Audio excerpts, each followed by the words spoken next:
Ito pang aming dalangin sa pangalan ni Jesus. Amen. So makakaupo na po tayo. Better than offering.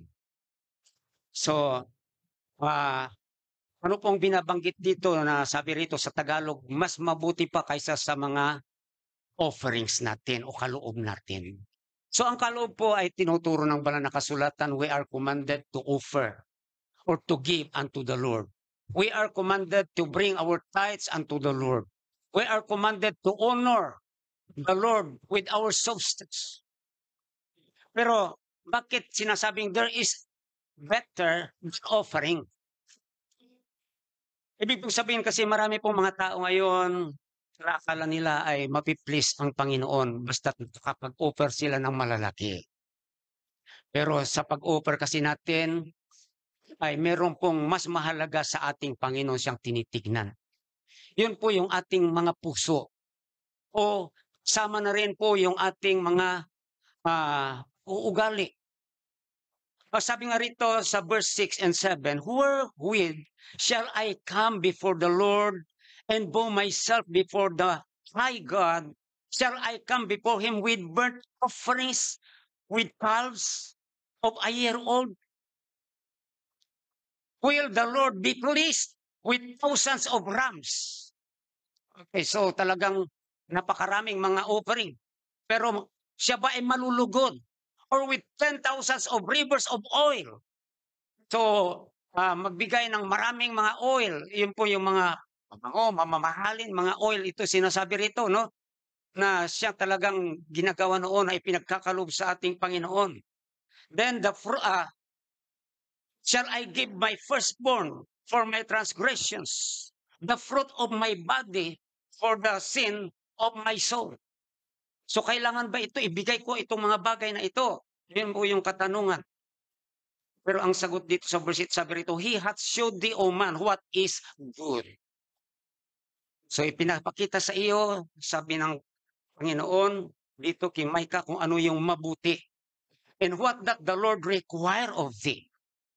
Merong sinasabing inire-require dito sa atin ng ating Panginoon na siyang mas mahalaga isa sa offering.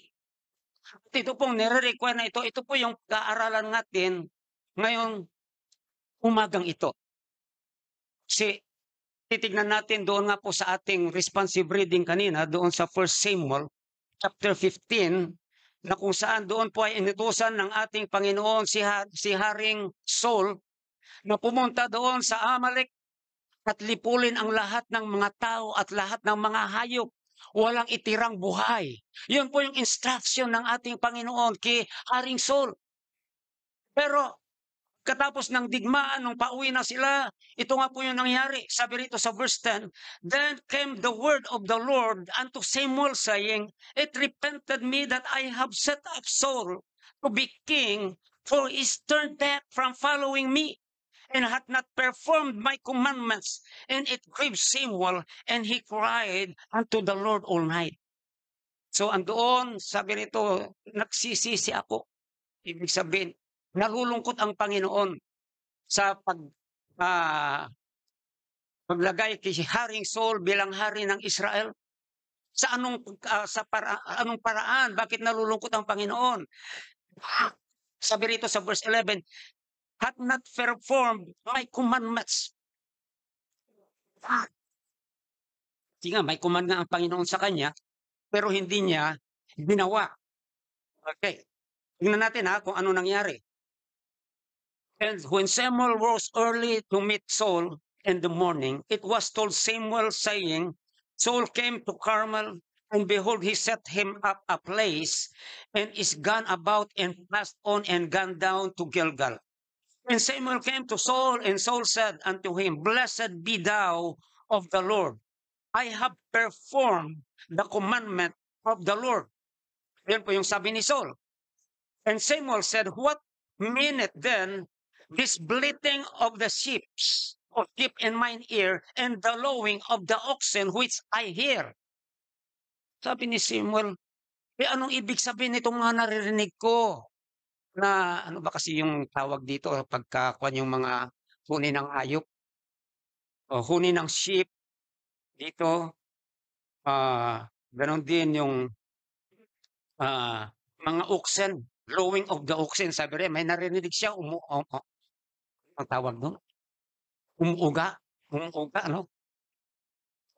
So, ganon. So, halimbawa, yung baka, ano bang tunog ng baka? Tsaka yung sheep. Mga ganon, no? So, marami narinig si Samuel. Pero ang utos ng Panginoon kasi kay Saul, lahat patayin. Walang itirang buhay. Oo, hayop. Ngayon, kung nila may kasama silang maiingay na mga hayop. So, ibig sabihin, yung utos ng Panginoon kay Saul, hindi ginawa. Okay? So, ituloy natin para las maunawaan natin.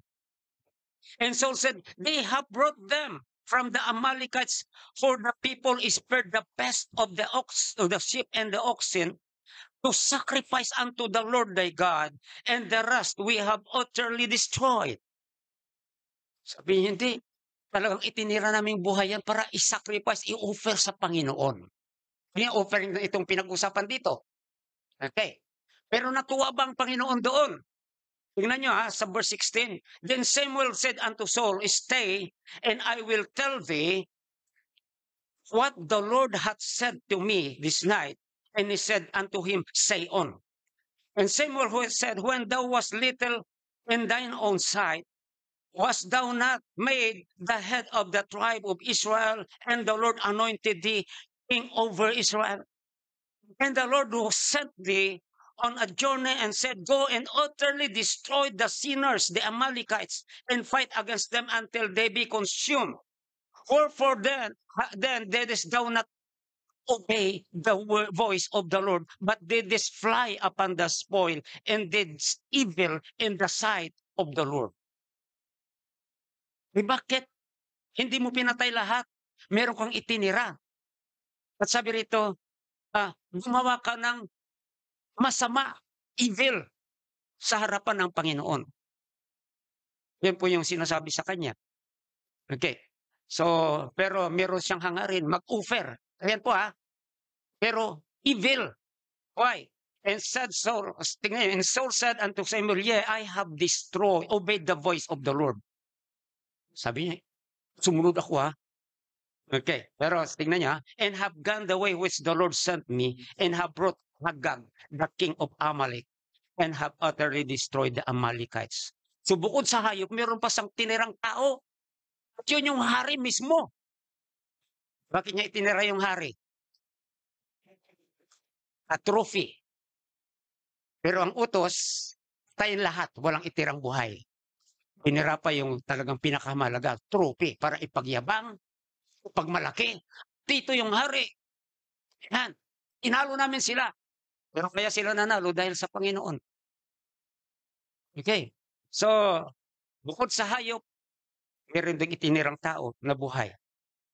But the people took the spoils, sheep and oxen, the chief of the things which should have been utterly destroyed, to sacrifice unto the Lord thy God in Gilgal.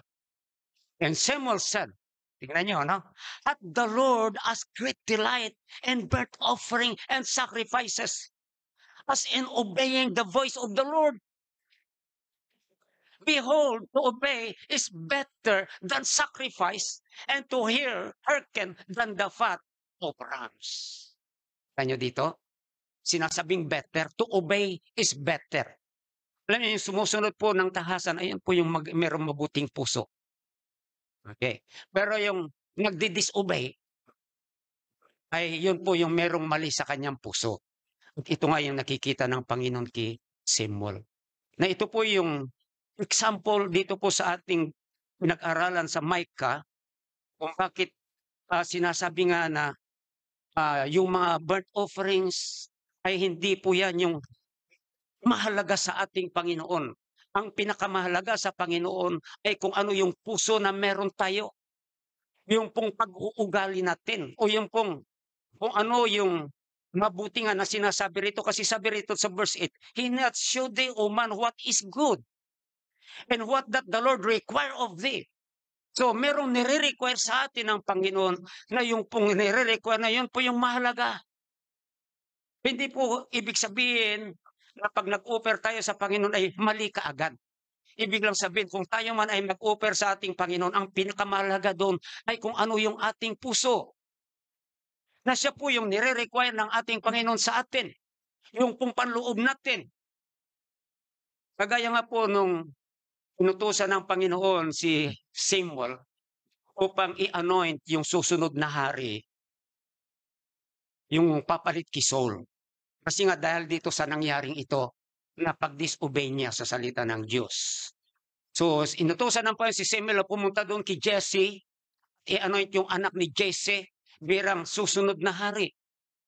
At nung pagbungad niya, nakita niya yung panganay. Sino na yon? Eliab. Matipuno, manupua. Sakbi kaagad ni Samuel, ay ito yung susunod na hari. Pero sabi ng Panginoon, hindi. Ang tao tumitingin sa panlabas. Pero ang Diyos ay tumitingin sa panloob, sa puso. Okay. So, ayun nga po. Kaya nga, sumarap na yung 6 na anak na lalaki ni Jesse, sabi ng Panginoon, wala sa kanila. Nagtaka si Samuel, sabi niya, meron ka pa bang anak na iba? Meron pa nandoon, nagpapasto. Ayun si David, tawag mo. Yung tinawag na, ayan, yan yung i-anoint mo bilang hari. Hindi man siya yung tikas ng mga kapatid niya, pero yung puso ang tinitignan nga ng ating Panginoon. Ganon din po tayo bilang mga anak ng Diyos. Meron pong nire-require ang Panginoon sa atin. And we must learn to give the more importance to right conduct than offerings. Ayan po yung ating theme ngayong umagang ito na bibigyan po natin ng linaw. So, how are we going to conduct ourselves that is good and is acceptable to God? So, mapansin natin, makikita na talaga natin na merong mas mahalaga sa Panginoon kaysa sa mga offerings natin. Kung babasahin nga natin yung gospel, may mga tao noon habang nakatunghay ang Panginoon Kristo at kanyang mga disciples doon sa templo, maraming mga tao na nagbibigay, naglalagay ng kanilang mga offerings. At malalaki yung kanilang mga offerings. Kasi mayayaman sila. Tapos merong isang babae na nag-offer ng 2 mites. Yung babaeng yon ay isa pong pulubi. Pero alam niyo kung sino yung approve sa ating Panginoon, sino yung accept ng ating Panginoon na offering? Yung pong babae na nagbigay lang ng 2 mites. At sabi ng Panginoon, alam niyo, sabi niya sa mga disciples, kung sino man sa kanilang nagbigay ng pinakamarami ay yung babae. Sila na mayayaman, they give na parabagang nagbibigay lang sila ng mga mumu, tira-tira sa ating Panginoon. Kumpara sa kayamanan, meron sila. Pero itong babaeng ito, sa bila ng kanyang kahirapan, ibinigay niya ang lahat. Ibig sabihin yung puso niya talaga, hindi siya nanghihinayang na magbigay sa ating Panginoon kahit kailangan niya. Kasi yun na lang nga yung kanyang pag-aari. At kaya nga ngayong umaga, tingnan po natin at ano ba itong mga requirement na ito na ine-require ng Panginoon sa atin. Na siyang magbibigay sa kanya ng kaluguran upang sa ganon ay magiging acceptable tayo at katanggap-tanggap tayo sa kanya. Dito po sa ating text ay tinuturo nga po yung right conduct that is good and acceptable to God. Ano ba yung right conduct? Tamang pamumuhay. Tamang, meron pang iba conduct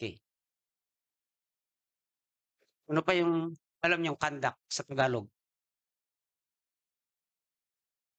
Okay. So, sabi na natin, pamumuhay, pag-uugali. Kasama na yan. Behavior. Ganun lang po, conduct. Tamang pag-uugali. Okay.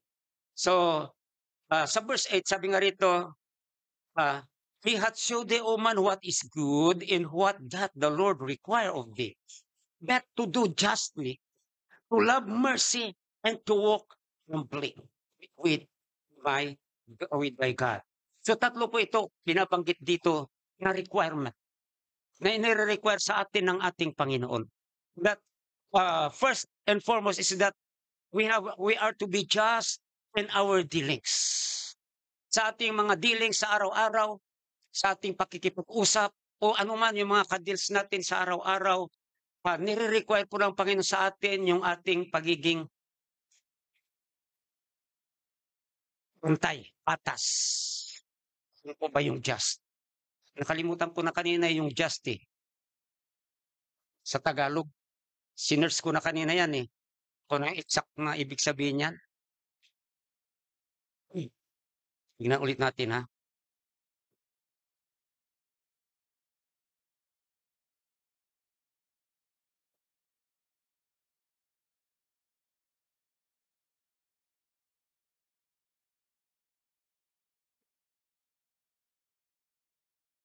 Pero kasi rito sabi basta.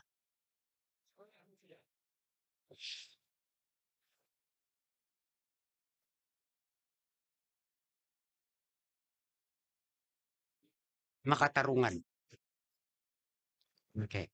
Na pag tayo ay nakikipag-deal sa ating kapwa-tao, isipin lagi natin yung pagiging makatarungan. Yung patas, okay? Para lang maunawaan natin paano ba yung magiging makatarungan.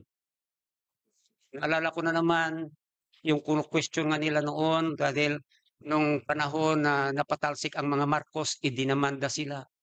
Ayan, at nilitis na wala yung sila Marcos, hindi nila na-depensa yung kanilang sarili. Nagsintensyahan sila, okay? Nagsintensyahan na yung naidemanda ay wala man lang, hindi man lang nagkapagdepensa ng kanyang sarili. Hindi po yan makatarungan. Na hatulan mo yung tao na hindi niya na-depensa yung kanyang sarili dahil nasa ibang bansa sila eh. Na-exile sila doon eh.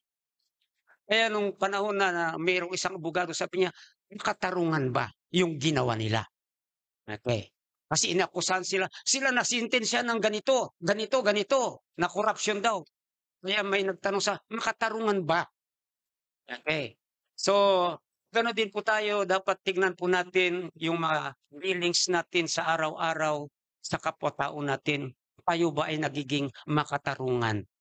Ibig sabihin mga katarungan, not to be biased or one-sided. Isa po yan. Okay. So, minsan, nakikita natin may mga tao na biased or one-sided.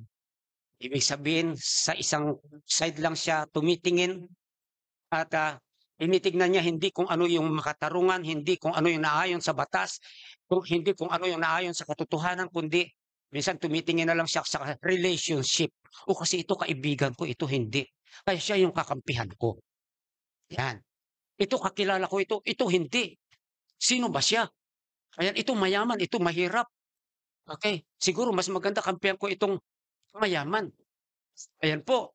So, yan po yung sinasabing biased or one-sided kung tawagin. Na tayo po bilang mga mananampalataya ng Diyos sa ating mga pakikipag-deal sa iba't ibang mga tao, laging tignan natin kung ano ba yung naaayon sa batas, kung ano ba yung naaayon sa katotohanan, kung ano ba yung matuwid at makatarungan. Na huwag tayong magbabase sa relationship o atong mabang bagay. Basta doon lang tayo sa katotohanan kung ano yung naaayon sa batas. Doon lang tayo lumagi. Naisip ko nga, kasi balang araw kung magpapatayo tayo ng bahay-sambahan dito sa Sitio Tayao. Kasi doon daw, meron naman sila ginagawang bahay nila pero hanggang dito lang yung bato, cement, yung hollow blocks. Sa taas, sawali na. Bakit ganun? Hindi naman nila kayo pag-aari. Bakit pinagbabawalan kayo na magbahay ng ah, ah, gusto nyong bahay? Okay, kaya sabi ko, pag tayo ay nagtayo ng bahay-sambahan dito, ay ipapakita natin kung ano yung naayon sa batas. Lalo na sa usaping religion. Meron tayong sinasabing religious liberty. Ano ba ang ibig sabihin niya ng isang religious organization ay malaya sila na magtayo ng kanilang bahay-sambahan sa lugar na kung saan sila inalagay ng ating Panginoon na walang pumipigil sa kanila, walang pumipilit. Ganon din sa religious liberty, ang isang tao ay malayang i-exercise niya yung kanyang pananampalataya na walang pumipigil, walang pumipilit. Kahit man yung pananampalataya niya ay palso. Kaya nga, sila Kibuloy, kahit alam naman natin na sila ay kulto. Pero dahil sa batas na yan, ay na-exercise nila yung kanilang maling pananampalataya at paniniwala. At kasama na yung pagtatayo. So balak ko kung halimbawa man darating yung panahon na magtayo tayo roon, ay ilagay ko na doon sa paskil na ako, magpa-print na ako, ilagay na doon para kung meron mang sundalo pupunta, mababasa niya kung ay nasasaad sa batas. Meron din tayong separation of church and states. Ng gobyerno o state, hindi niya pwedeng pakialaman ang iglesia. Kung ano man ang gawin nito. Basta ayon sa nasasaad sa batas, at ang iglesia na hindi pwedeng makialam sa ating gobyerno. Kasi yun nga yung kila Pastor Junar, ayan, hinarang yung mga materials noon na para makumpleto na sana, bubungan na yung kanilang bahay-sambahan. Okay, at kinumpiska, hindi naman nila ninakaw yun, binili nila yon sa hardware. Hanggang ngayon, hindi na ibinigay sa kanila.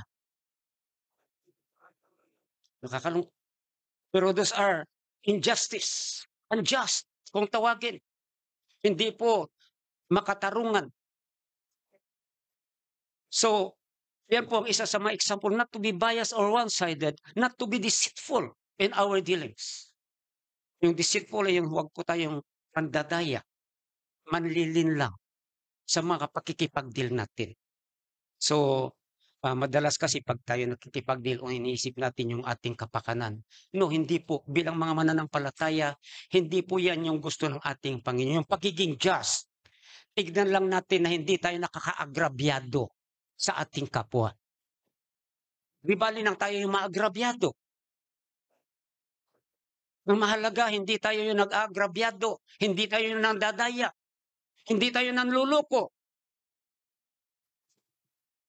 Yan po yung isa sa mga ibig sabihin ng just. Not to be biased or one-sided, not to be deceitful, not to be dishonest. Kundi magiging tapat dapat tayo sa lahat ng ating mga dealings sa ating kapwa. Hindi tayo nagtatapat. Paano ba yung hindi nagtatapat?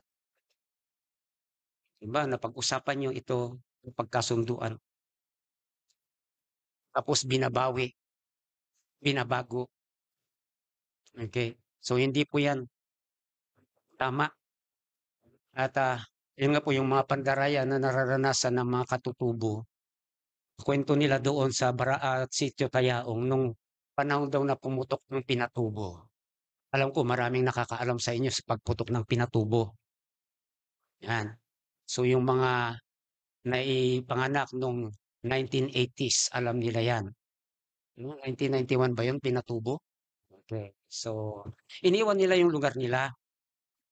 Ngayon, tapos ng ilang buwan, bumalik sila, meron na nakaposisyon, ginawa ng estuhan. Okay, yan yung pinaglaban nila sa korte na ibalik naman yung malawak, 50 hectares yun eh. Pero meron pang hindi na ibabalik. Hindi ko pa nakikita kung gaano kasi medyo mas mataas kunti, pero nakikita ko patag, hindi naman kabundukan. At hindi ko alam, hindi na yata maibabalik yun. Estuhan na lang ng tao na gumawa sa kanila. Okay.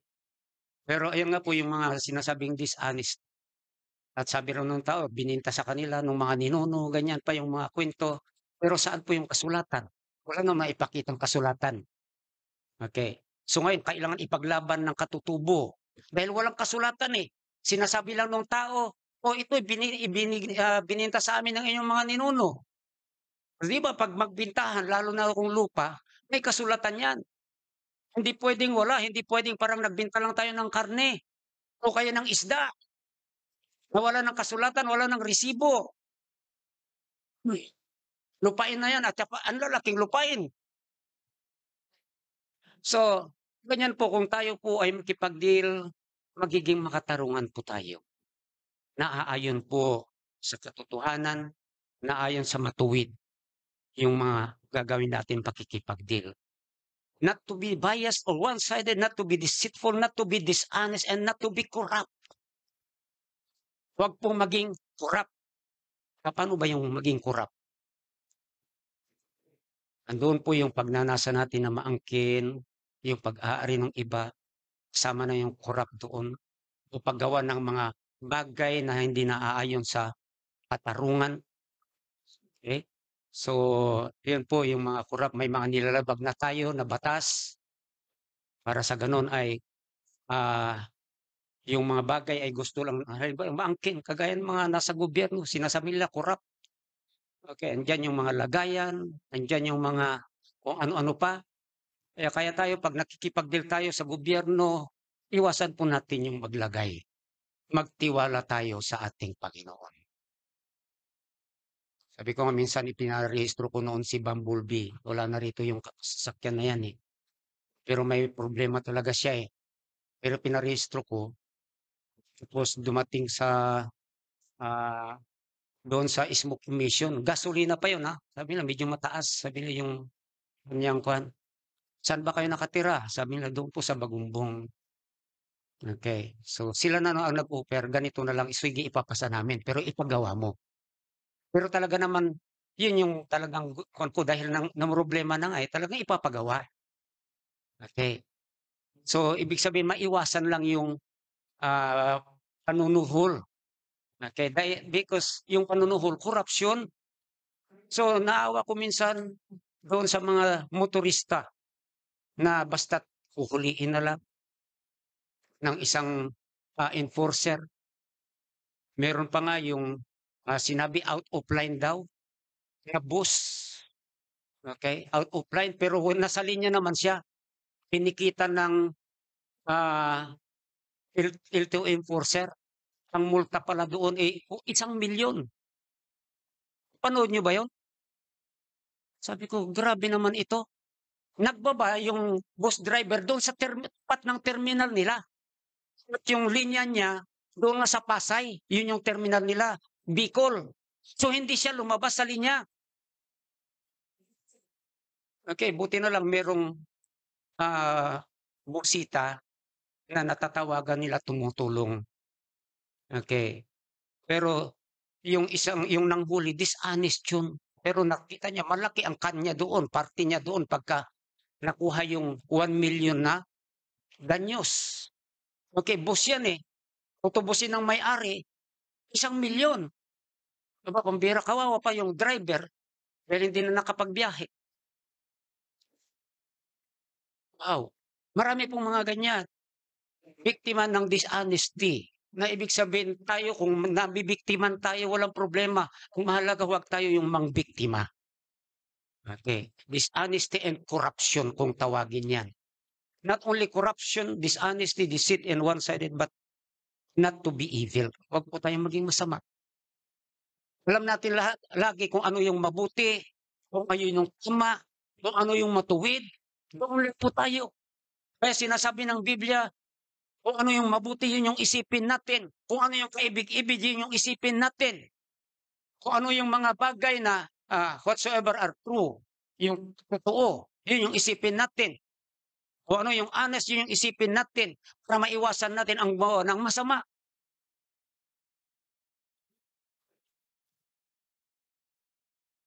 To be just in our dealings. Second is to be merciful to others. Yung pagiging merciful. Sabi nga rito, and what that the Lord require of thee, but to do justly and to love mercy. Mercy, sa Tagalog, kahabagan. Tama po ba? Do you agree with it? Ating pagpunta sa mga mission na yan. Unang-una na talagang nagtutulak sa atin ay yung kahabagan sa mga kaluluwa. Kaya tayo pupunta sa ganyan, sa mga lugar na ganyan kasi dahil sa kaluluwa. Na alam naman natin kung sila ay mamatay na walang kaligtasan. Ayon sa banal na kasulatan, sila po ay pupunta doon sa impyerno. Magdudusa ng walang hanggan. Tanungin natin ay sabihin natin, ay meron naman doon mga pastor na nagpapahayag ng ebanghelyo. Mahirap po yun. Kagaya nga niyan. Doon sa Sitio Bethel na merong 100 families. Nandoon si Pastor Junior. Pero hindi naman niya naibabahagi yung ebanghelyo doon sa mga kalugar niya doon. So hindi ko naman pwedeng sabihan si Pastor Junior, anong ginagawa mo? Okay. But God brought us to that place. Sa pagdako niya sa atin doon ay para ipangaral yung ebanghelyo ng ating Panginoon. Nakakatuwa nga eh. Lalo-lalo na pagka nagbibigay na yung pagkain, yung mga damit. Eh, sabi ko, kung may mga damit pa kayo dyan, hindi na naisusuot at maayos pa naman, dalhin nyo rito. Marami pong pwedeng gumamit niyan kaysa yung nandoon lang na inaamag na hanggang sa hindi na pwedeng isuot. Okay? Dalhin nyo rito. Marami pong nangangailangan. May mga nagtatampo pa nga noon eh. Kasi sa dami nila, nandyan, hindi na makakuha. Okay. So nakuha na ng iba yung mga gusto nila. Yung iba hindi pa makakuha. Nagtampo na lang. Nandoon na lang. Makita niyo sa video kung halimbawa may mga na-video ako, hindi na pumunta eh. Nandoon lang nakaupo. Nasa ganon. Nagtatampo eh. Okay. So pero nakakataba ng puso na makita yung maraming tao. Na yun po yung sabi ko nga, pagkakataon, chance na upang sila ay bahaginan ng ebanghelyo ng ating Panginoon. At yun nga po yung kahabagan na sinasabi doon din sa Tayaong. Gano'n din po nagpupunta tayo roon, unang-una dahil sa kaluluwa. Alam naman natin may pastor, pero yung ultimo yung pastor hindi niya alam kung ano yung kaligtasan. Bakit? Nalalaman ko kasi nga yung mga membro ng born again doon na nakausap ko ng mga ETA, tinanong ko sila tungkol sa kaligtasan o alam ba nila? Sabi nila, hindi namin alam, pastor. Di ba nakakaawa? Meron ng nangangaral sa kanila ng salita ng Diyos pero yung kaligtasan hindi nila alam. At nung dumating na kami roon, nakita ko ang ganda pala ng lugar. Hindi, wala nang aakyatin. Makakarating pa yung sasakyan doon mismo. Mula sa Pampang siguro may 1 kilometro o kalahating kilometro kabahayan na nila. Pero bago dumating sa kabahayan, meron pang bakante na patag na walang tanim. Siguro may 1 hektarya yon. So sabi nila, pos merong bakod. Then kabahayan na. Bakit may bakod dyan? Sabi ko, may binakura ng military. Hindi raw kami pwedeng magbahay dyan. Sabi ko, klaseng mga kanyan, pang aapi. Hindi pwedeng bahayan. Okay. Pero, hindi naman daw bawal taniman. Okay. At talagang nabagbag na naman ako. Kasi nga, walang CR. Wala silang CR.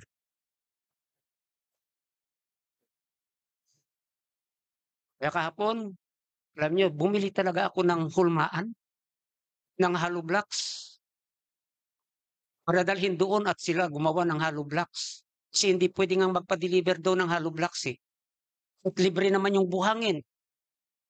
At pagpunta kami roon, magdadala rin akong semento. Sabi nung tao, nakakagawa raw siya ng 80 hollow blocks sa isang bag ng semento. Pero sabi nung iba, masyadong matabang yun. Dapat kahit 65 na hollow blocks sa isang supot na semento. So kung 6 yung madala, times 65, kulang-kulang yan na 400. Okay. So, hindi lang. 3 times na 6 times 6. 36, no? 5 times 30. 390 ang kalalabasan. Kung halimbawa sa 65. At yun po, para sa ganun ay kung may magawang hollow blocks, di pwedeng gumawa ng CR. Yun lang muna, pwede nang maghukay. Libre naman yung paghuhukay. Wala namang pipigil sa kanila. Tapos, siyempre, asintahan yung hukay. Tuloy-tuloy na doon sa taas. Okay, lagyan ng flooring. Hindi naman kailangan ng maraming bakal diyan. Yung bakal lang talagang bibilhin ay papahila ng kariton. Sabi naman nung chieftain na kausap ko, wala namang problema pastor yan eh. Kahit kami na lang magpahila na wala ng bayad. Kasi para sa kanila naman eh. Kahit sila na lang din yung gumawa ng hollow block, sila na maghukay, sila na yung mag-asinta, mag-build ng kanilang sariling CRs doon. Basta't meron gamit at materyales. Then, doon nga po kasi dulong-dulo na yung bahay ng chieftain. Doon nakita ko yung lupain nila. Talagang malawak po. Pero ang nakakalungkot, walang nim. Meron daw silang tanim na luya doon sa medyo bundok na, sa bundok. Pero makakain ba yung luya? Siguro ang tanim lang nila doon, papaya. May malunggay din. And kamuting kahoy. Ayan. Buti yung kamuting kahoy, nakakain. Pero bigas, bumibili sila. Bakit po hindi nyo tinatamnan? Tanong ko sa kakon. Wala po kaming binhi, pastor. Wala silang binhi. Kaya sabi ko, sige, ganito. Pagdating ng panahon, patamnan natin yan kahit yung plant na rice ang itanim natin. Pwede naman daw patubigan, pero kahit plant na. Linisin yan, tamnan natin. Kasi pag-plant, hindi na kailangan araruhin yan. Basta't malinis lang. Okay? At yung pag-upload na rice, sabi ko, nawa, magbigay ang Panginoon balang araw, mag-aani na yung mga itaroon kila Pastor Alan, pwedeng bumili sa kanila, tapos yun yung itanim doon sa lupa nila. Kasi may lupa sila, hindi nila napapakinabangan. Bumibili sila ng pagkain nila na bigas. Tuloy, nag-order na ako sa Lazada ng mga buto. Buto ng pichay, buto ng kalabasa, buto ng upo, pati mais. May mais na ako dyan, pero kunti pa lang. Nag-order pa ako ng karagdagan. Okay? Para dalhin doon. Sitaw pa, nag-order ako. Pero balak ko nga yung bumili ng white na sitaw. Kasi masarap din yan na ulam eh.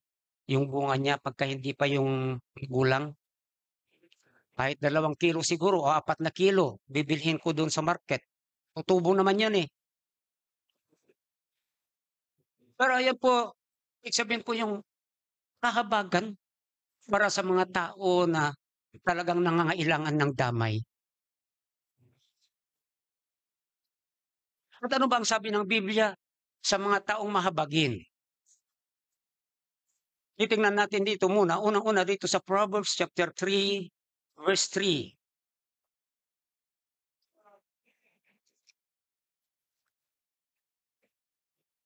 Sabi rin, let not mercy and truth forsake thee. Bind them about thy neck, write them upon the tables of thine heart. Sabi rito, let not mercy forsake thee. Huwag mong hayaan na layuan ka ng kahabagan. At sabi rito, instruction niya rito, write them upon the tables of thine heart. So talagang dapat iposes mo na yan, kahabagan na yan. Yan po yung nais kahulugan ay iparating sa atin ng Panginoon. Tayo bilang mga mananampalataya ay nawa ay magkaroon tayo ng kahabagan. Kahabagan sa kaluluwa, kahabagan sa kalalagayan ng ibang tao. Yun nga po yung pagdamay sa mga pangangailangan ng iba o sa kahirapan ng iba. Kasi kung hindi natin nakikita yan, ano pa? Yung mga military, pinupuntahan sila doon, hindi man lang namin nila makita, walang CR. O, sila na mag-initiate. O, kawawa naman kayo, wala kayong CR dito. Pag walang CR, walang privacy. Tama po ba? Saan na lang pupunta riyan kasukalan. Eh, imagine yung mahigit 100 tao. Eh, paano sa gabi? Magtai halimbawa. Pupunta pa kung saan.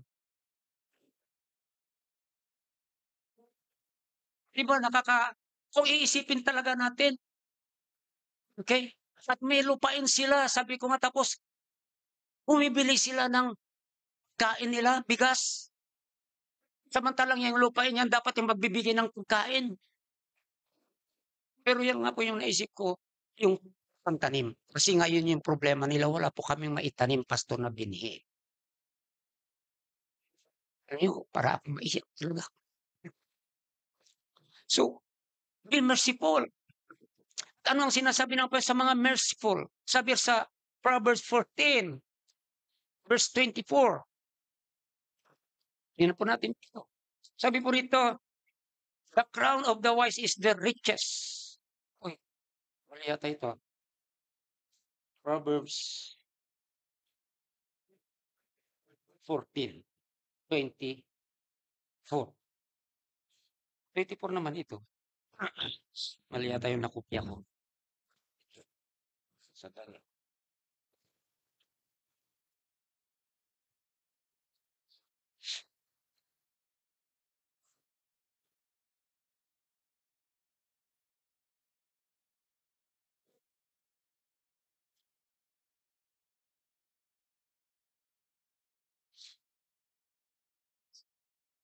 Hindi yata makita yung pinanggalingan nito.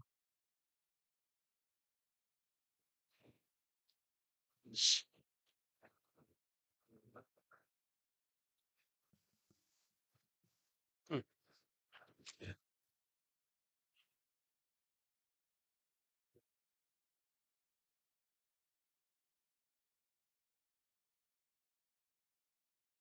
21. At sa 21 pala, I'm sorry ha. Sabi rito, 14:21, he that despiseth his neighbor sinneth, but he that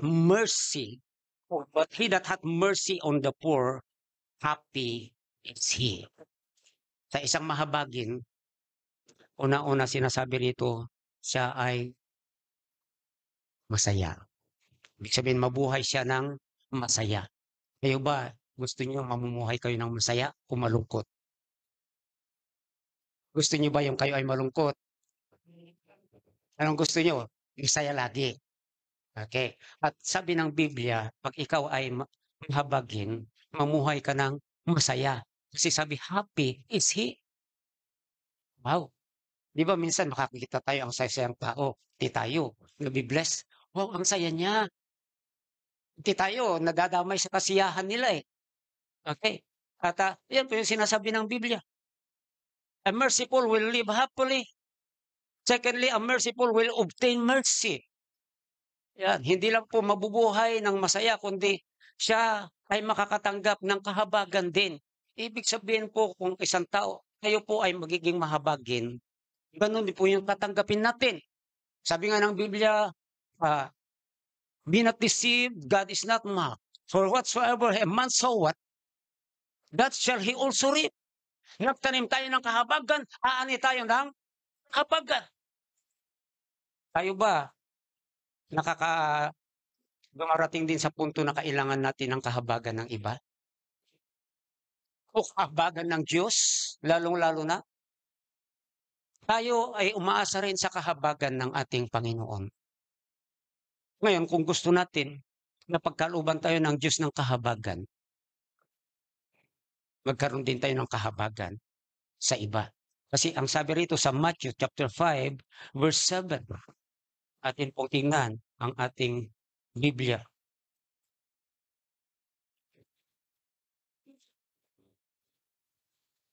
Blessed are the merciful, ang sabi rito, for they shall obtain mercy.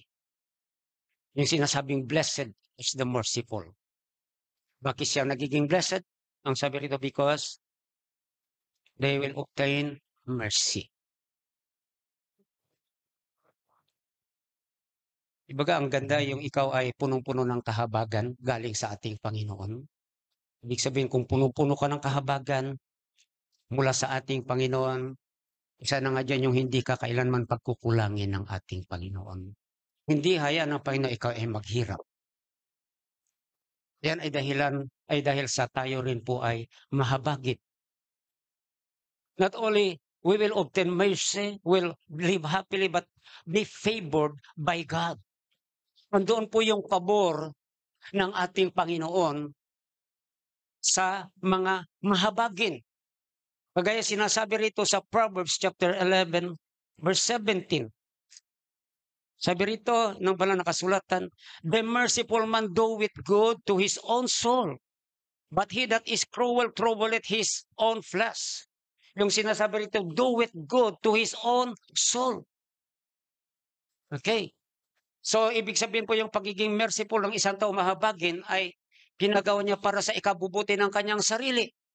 So, andoon po yung masasabi natin na pabor mula sa ating Panginoon sa mga tao na mahabagin. Kaya ibig sabihin, kahit man tayo hindi na maghangad ng pabor mula sa ating Panginoon, kung tayo ay mahabagin, nalalaman po ng Diyos yan. At ano man yung mga kailangan din natin, mga pabor na manggagalit sa Kanya, ibibigay sa atin ng ating Panginoon. Kaya makita natin yung kahalagahan ng pagiging mahabagin. Minsan, may mga Kristiyano na walang kahabagan. Nagsasabing mananampalataya pero wala naman kahabagan. Wala silang pakialam sa mga pinagdadaanan ng ibang tao. Yung mga kahirapan ng ibang tao, wala silang pakialam. Para bagang sinasabi, hindi na ako naghihirap eh. But the mere fact na tayo po ay nakakatanggap din ng kahabagan mula sa ating Panginoon. Yan din po yung magsisilbing o magbibigay sa atin ng encouragement upang nawa tayo rin ay magkaroon ng kapunuan ng kahabagan sa mga tao na dapat pagkaluban ng kahabagan.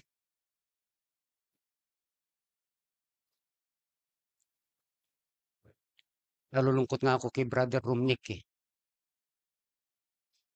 Pero sabi ko, Panginoon lang ang bahala. Pero ang wish ko pa rin nawa ay mabuksan siya at manumbalik sa Panginoon. Kasi malinaw na niloko niya tayo. Dumating siya nung Sabado, last week ha, nag-request ng kanyang support. Ng Martes, ipinadala ko yung support niya. Miyerkules, umuwi na. Siguro habang nag-chat-chat kami, nasa daan na siya pauwi. Basta sabi niya, ayaw ko na sa Marcos, ilipat niyo lang ako, pastor, kahit saan. Yun pa yung sabi niya sa akin. O sige, sunduin ka namin, dalhin ka namin dito sa Maruglo. Si Barangay Maruglo kung saan may inuupahan eh. Si pastor, sabi naman niya, pinabukasan, Huwebes, text na siya, kung pwede, doon na lang daw siya sa kanila. Uuwi na lang siya. Doon na siya magiging worker. Sabi ko sa kanya, Brad, kung doon ka mag-work, hindi kailangan ng worker doon. At hindi ka namin susuportahan.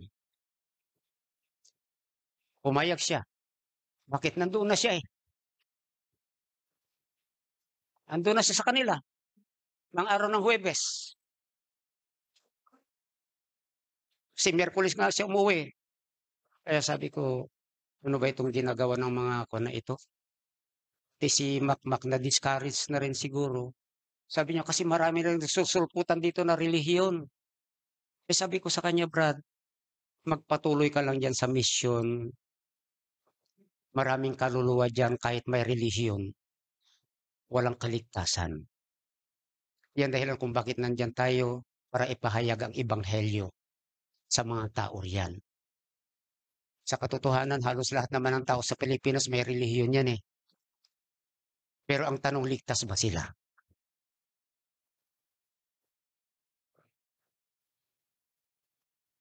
Baptist na nga eh. Hindi pa ligtas eh. Marami rin ganyan eh. So, we are to be merciful to others. And as merciful, we will live happily, we will obtain mercy, we will be favored with God, and we will be blessed by God. Or will be a blessed one.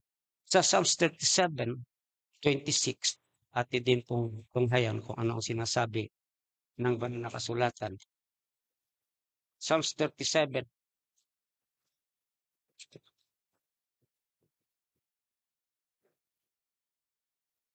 Sabi rito, He is ever merciful and lendeth, sabi rito, and His seed is blessed.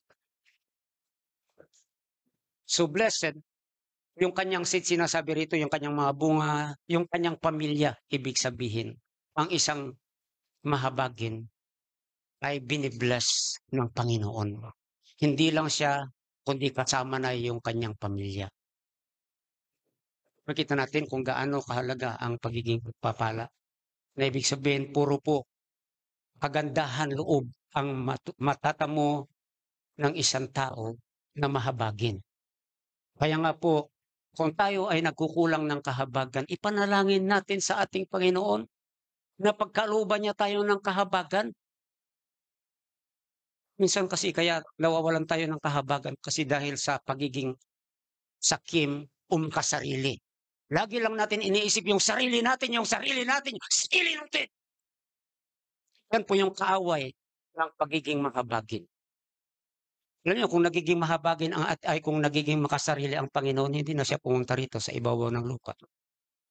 Pero dahil nahahabag siya sa ating kalalagayan, dumako siya rito, nagkatawan tao, siya ay ipinako sa krus, tinubos yung ating mga kasalanan. At maraming talata sa Biblia nagpapahayag ng ating Panginoon ay mahabagin. Kaya tayo bilang pong mga mananampalataya ng Diyos, isa po yan sa ipanalangin natin. At naway matanggal sa atin, mawala sa atin yung pagiging makasarili, na siyang humahadlang para tayo ay magkaroon ng lubos na kahabagan sa mga tao. Yung sinasabi ko sa inyo, ultimo damit na lang na hindi nyo na isusuot. Wala nang silbi sa inyo yan di ba? Pero magiging may silbi yan kung ibigay natin sa mga nangangailangan. Okay, so iniisip-isip ko ngayon, nagtatampo doon na hindi nakakuha. So, di ba, ewan ko anong iniisip ng tao yun. Hindi lang naman isa, mga 3 yata sila. Nagtampo na. Dahil wala silang makuha na damit. Kasi yung mga magaganda, simple nakuha nung iba. So, we must be merciful, to be just in our dealings. And third, right conduct that is good and acceptable to God is we are to walk humbly with God. Sabi roon sa ating text, atin pong balikan yan. Maika. Sabi rito, and what doth the Lord require of thee but to do justly, to live or to love mercy, and to walk humbly with thy God. Ano ba yung walk humbly? Lumakad, umamuhay ng may kapakumbabaan.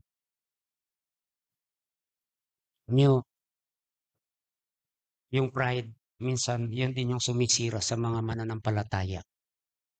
At talagang sinasamantala ng dyablo yung pride na meron tayo. Minsan dyan tayo tinitira ng dyablo.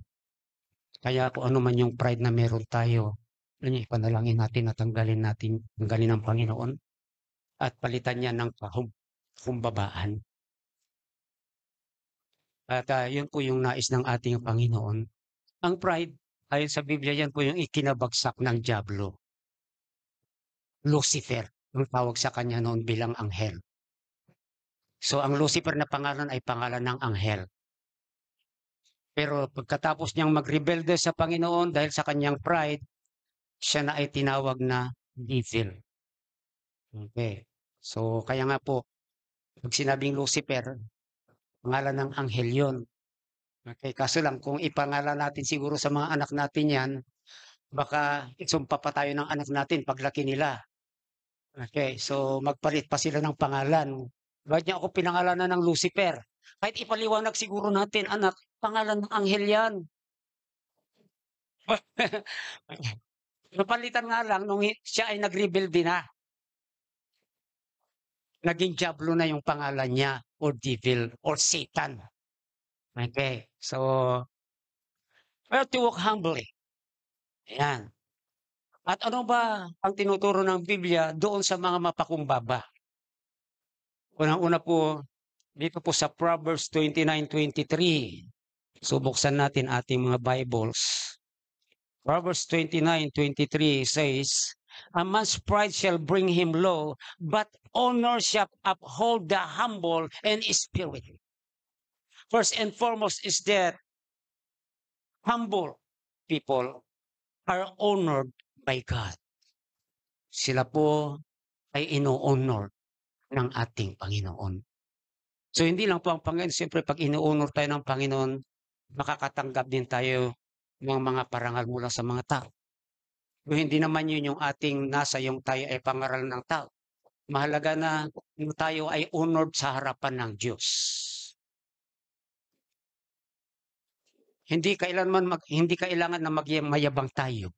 Hindi kailangan itaas natin yung sarili natin upang tayo ay i-honor ng mga tao. Kasi ang sabi ng Biblia, yung nagtataas ng kanyang sarili sa halip na i-honor, siya ay babagsak. Pride goeth before destruction. Yan po yung sinasabi ng banal na kasulatan. Pero sa mga mapakumbaba, ang kanila pong tatanggapin ay honor mula sa ating Panginoon.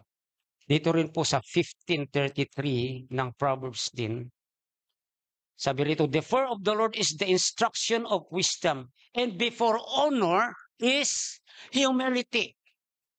Ibig sabihin, para i-honor ka, kailangan mo munang matutong magpakumbaba. Na ibig sabihin, ang pagiging mapakumbaba ay meron pong mga gantimpala na matatanggap sa ating Panginoon. Pero yung mga mapagmataas, wala pong tinuturo ang banal na kasulatan na matatanggap yung mga mapagmataas. Kundi distraction ang sinasabi ng banal na kasulatan. O sila ay ibababa. Yun din po yung sinasabi ng Panginoon. Pero sa mga natututo na magpakumbaba, pagtataas at pag-uunor ang kanilang tatanggapin. Kagaya po dito sa Matthew 23:18, that the humble will be exalted by God. Matthew 23:18. Sana hindi ako nagkamali na naman dito ng pagsulat.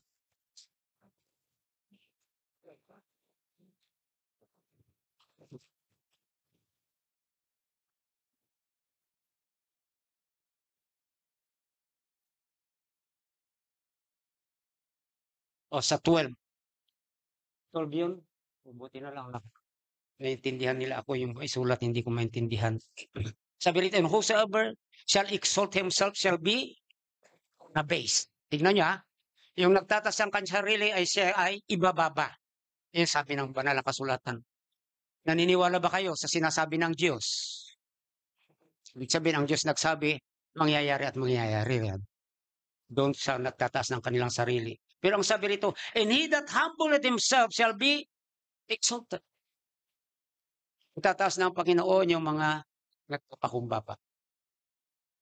Makita nga niyo yung mga example, kagaya ni Ahab, nagpakumbaba siya. Hindi hinayaan ng Panginoon na mangyari sa kanya yung distraction na sinabi ng prophet dahil sa kanyang pagpapakumbaba. Sabi lang ng Panginoon, sa mga anak na niya magaganap yung kaparusahan na idineclare sa kanila. Meron din hari na masama talaga dahil sa kanyang kasamaan ay sila ay tinangay, dinala doon sa ibang bansa at ginawang alipin, ginawang bihag. Pero habang nandoon sila, natuto siyang magpakumbaba sa ating Panginoon. At siya ngayon ay pinakawalan ng ating Panginoon. Siyempre, kinausap niya yung hari doon sa lugar na kung saan sila bihag. At nagdesisyon ng hari na pakawalan sila at bumalik doon sa kanilang bansa. Ganun po. Ang ating Panginoon po ay makakayahan. Kaya niyang gawin ang lahat ng bagay. Kaya pag sinasabi natin, ay hindi na ako talaga, dito na lang talaga ako sa baba. Pag matuto lang tayo ng pakumbaba, atin pong mararanasan yung pagtataas sa atin ng ating Panginoon. Dito rin po sa Luke 14:11.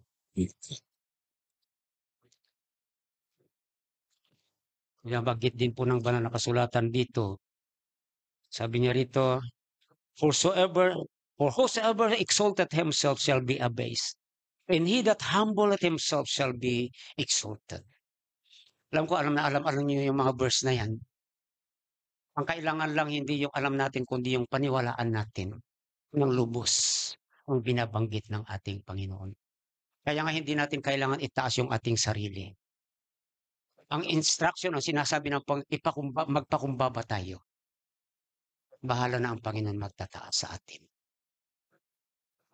So, those who wait humbly with God are honored by God, are exalted by God, and are filled with the grace of God. Wow. Sila rin po ay magkaroon ng kapuno ng biyaya ng ating Panginoon. So, sabi po roon sa James chapter 4, verse 6. But he giveth more grace. Wherefore, he saith, God resisted the proud, but giveth grace unto the humble. Ano ba yung biyaya? Biyaya, ayun po yung kaputihan, loob ng Diyos sa atin. Kahabagan ng Panginoon sa atin. Pagmamahal ng Diyos sa atin. Yan po yung mga nakapaloob sa biyaya kung tawagin. Okay. Kaya nga po, gusto po natin magkapuno ng biyaya ng ating Panginoon. Matuto tayo magpakumbaba. Yan nga po yung isa sa mga requirements para tayo po ay maging katanggap-tanggap sa ating Panginoon. To walk humbly before God. Maging sa 1 Peter chapter 5, verse 5. Ang sabi rin po rito, likewise, ye younger, submit yourselves unto the elders. Ye also of you subject one to another, and be clothed with humility.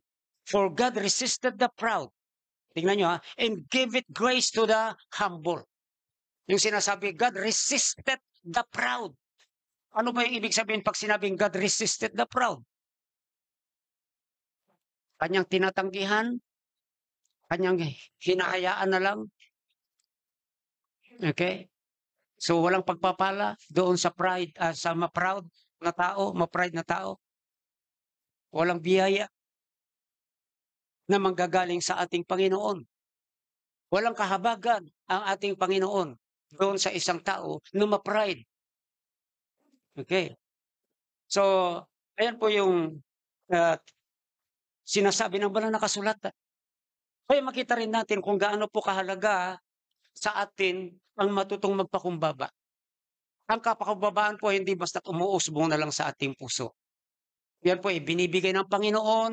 Kung ikaw ay nagnanasa, ipanalangin mo sa Panginoon. Nabigyan ka ng kapakumbabaan. Ipanalangin mo sa Panginoon na tanggalin niya anuman yung kapalaluan na meron ka sa inyong puso. Pag sa ganoon ay malaya na magtrabaho sa atin yung pakumbabaan. They are filled with grace of God. They are exalted by God. They are honored by God. And lastly, about humble is that they are bestowed with riches by God. Kayamanan pa ang pangako ng Diyos doon sa mga nagpapakumbaba. Tingnan niyo po sa Proverbs 22:4.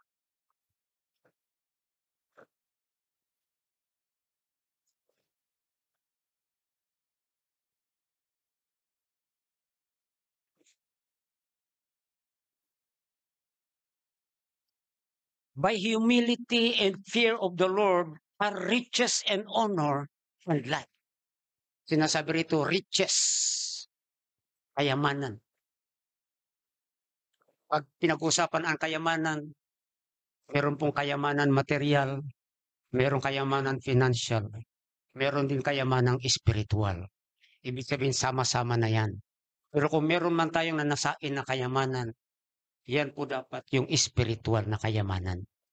na tayo ay maging malago sa ating pananampalataya sa ating Panginoon, na tayo ay maging kagamit-gamit sa gawain ng ating Panginoon. Pag ikaw ay pinagpala ng Panginoon, spiritual, pasunod na yan yung material, financial, na ipagkakaloob sa atin ng ating Panginoon. Paano natin makakamtan yan? Sabi ng banal na kasulatan, be humble. Si Solomon, nung siya ay pumalit na hari, tinanong ng Panginoon, ano ang gusto mong gawin ko sa iyo? Ano bang hihilingin mo, ibibigay ko? Sabi ng Panginoon sa kanya. Bilang isang mapakumbabang tao, ang hiniling niya lang, bigyan niyo ako ng karunungan. Karunungan lang, simple lang yung hiningi ni Solomon. Karunungan upang pamahalaan itong mga tao na ipinagkatiwala niyo sa akin. So nakita ng Panginoon yung kapakumbabaan ni Solomon. Hindi siya humingi ng kayamanan, hindi siya humingi na pagtagumpayan siya sa kanyang mga kaaway. Basta't karunungan. Anong sabi ng Panginoon? Dahil yan ang hingi mo. Hindi ka humingi sa akin ng mga bagay-bagay, kayamanan o naman. Pati kayamanan, ibibigay ko sa iyo. Yan po yung naging resulta ng pagiging mapakumbaba ni Solomon. Ibig sabihin po, inaamin niya, wala siyang karunungan upang pamahalaan yung mga tao na ipinagkatiwala sa kanya ng ating Panginoon. Ang bansang Israel, yung mga Hudyo. At yun yung hiningi sa ating Panginoon. At igrinat sa kanya, kasama na ang kayamanan. Yung kayamanan inapak sa kanya dahil sa kanyang karunungan. Kasi nagiging sikat si Solomon dahil sa kanyang karunungan. At maraming pumupunta sa kanya, nag-i-inquire. At pag may mag-inquire, mayroong dala-dala mga kayamanan, silver, gold, iba-iba pa. Hanggang sa marami nang naipon na kayamanan si Solomon dahil lang sa karunungan na ibinigay sa kanya ng ating Panginoon. Pero yan ay nagsimula sa pagiging mapakumbaba niya sa ating Panginoon. Kaya nga po mga kapatiran, gusto po natin na tayo po ay maging acceptable. Unang-una po na isipin natin, hindi po yung basta tayo ay nagbibigay lang. Bibi naman yan eh. Utos naman ng Panginoon niya ang pag-o-offering. Pero merong mas mahalaga na gusto ng Panginoon na makita sa atin. Yun nga po yung mabuti na pag-uugali na siyang katanggap-tanggap sa Kanya. Yung meron tayong mabuting puso. At yan yung hinihingi sa atin ng ating Panginoon. Upang pati yung mga offerings na ibinibigay natin sa Kanya ay katanggap-tanggap sa ating Panginoon. So God won't accept our offering if our hearts are not right. Kita na lang natin sila Abel at Cain. Sabi ng Panginoon kay Cain dahil sumama yung loob niya, kung tama ang iyong puso, hindi ba ikaw ay katanggap-tanggap? Pero nakita ng hindi tama yung puso ni Cain sa kanyang pag-o-offer. Pero sa Abel na tinanggap, andoon yung tama yung kanyang puso. Kaya nga po, yun po yung tignan natin, pagtuunan natin ng pansin, yung ating pag-uugali, yung karakter, yan po yung mahalaga. At ito po yung mga rini-require ng ating Panginoon. Ipanalangin natin nawa ay ipagkaloob sa atin ng Panginoon ito. Unang-una, that we must be just in our dealings with our people, that we must be merciful to others, and that we must walk humbly with God.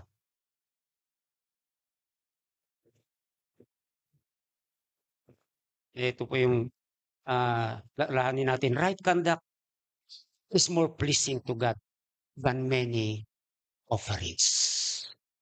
Yung mga offerings natin, tanggapin lang ng Panginoon kung meron tayong right conduct, mabuting pag-uugali. Yan po yung tandaan natin. Right conduct is better than offerings. Tayo po ay tumayo, tayo ay manalangin. You have just watched the preaching entitled Better Than Offerings. If you've been blessed, be a blessing. Like and follow our page for more updates.